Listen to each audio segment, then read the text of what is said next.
There's a quiet lie many of us have been living with for years.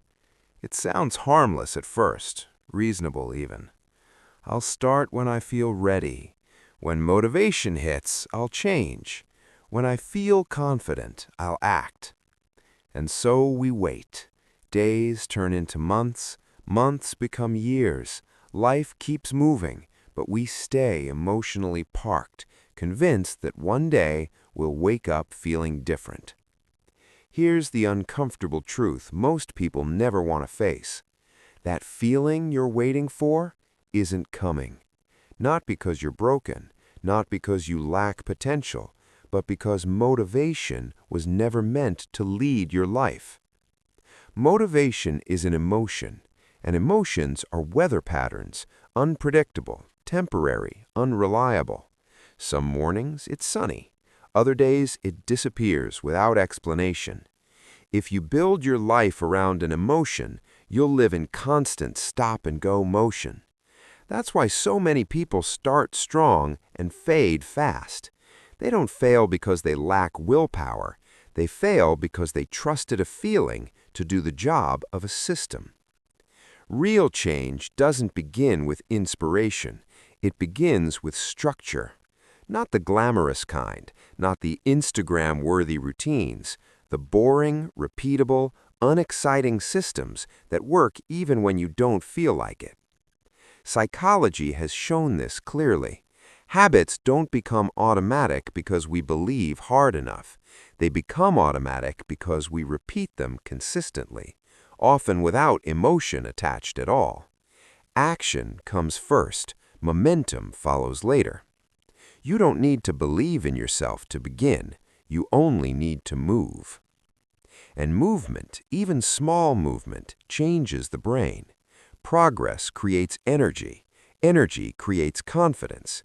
Confidence creates identity.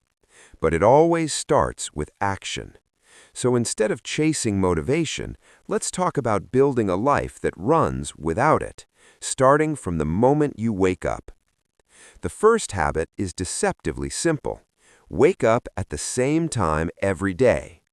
Not dramatically early, not painfully unrealistic, just consistently, even on weekends. Consistency regulates your internal clock. It stabilizes energy, mood, and focus. More importantly, it teaches your nervous system that life has rhythm again. Discipline doesn't begin at the gym or the office. It begins when the alarm goes off and you choose not to negotiate with it. The second habit is one people love to dismiss. Make your bed. It isn't about cleanliness, it's about completion. When you finish something first thing in the morning, even something small, your brain receives a signal, I follow through. That signal matters. Confidence isn't built through affirmations, it's built through evidence.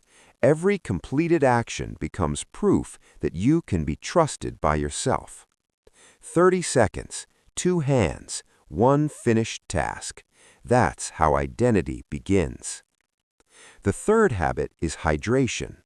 Most people walk through their days exhausted, foggy, irritable, not because they're lazy or unmotivated, but because they're dehydrated. Your brain is mostly water. Even mild dehydration affects focus, mood, and energy.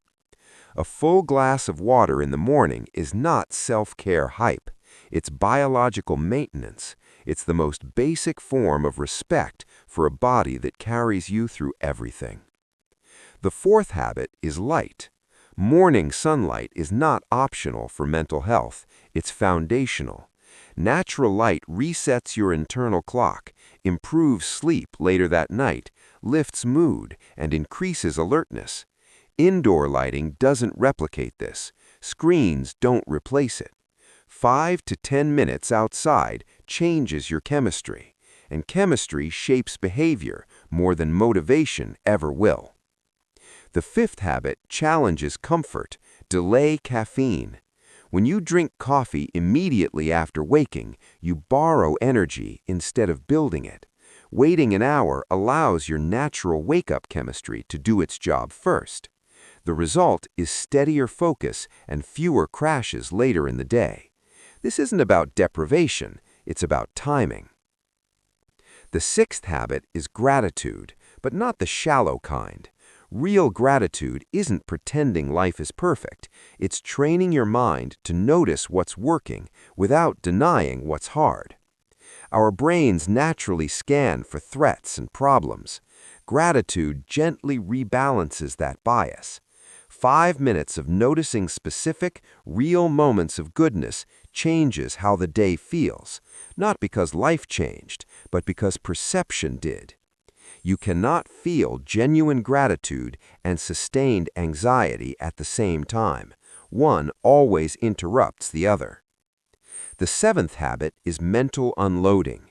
A 10-minute brain dump clears emotional clutter before it hardens into stress. Writing isn't about solutions, it's about awareness. Thoughts lose power when they leave your head and land on paper. Clarity doesn't come from thinking harder, it comes from creating space. And the eighth habit is focus. Choose 3 tasks for the day, no more. Prioritize them, carry them with you. When attention is scattered, life feels overwhelming. When attention is directed, progress becomes visible. 3 meaningful actions a day compound faster than endless busyness. Now here's the most important part. Do not try to do all of this at once. Change sticks when identity changes, and identity changes through consistency, not intensity. Start with 2 habits. Prove to yourself that you follow through. Let evidence build confidence. Let confidence shape identity. Eventually, you won't say, "I'm trying to change." You'll say, "This is just who I am now." And that's when life stops requiring motivation, because it finally has direction.